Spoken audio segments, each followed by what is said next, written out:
Good afternoon, everyone. This is Cody with BasecampTrading.com. Just wanted to make a quick video going over FCX here.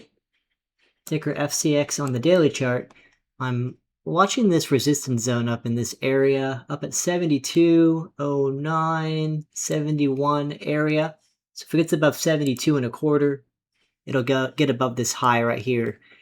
So what I'm watching for is a bullish move higher. We are putting in higher lows as well, leading into this resistance break. Momentum is turning up. So I'm watching to see if we can start to move here. Moving averages are pointed higher. So we're going to see if we can get the break above that level and see if it can take off to the upside.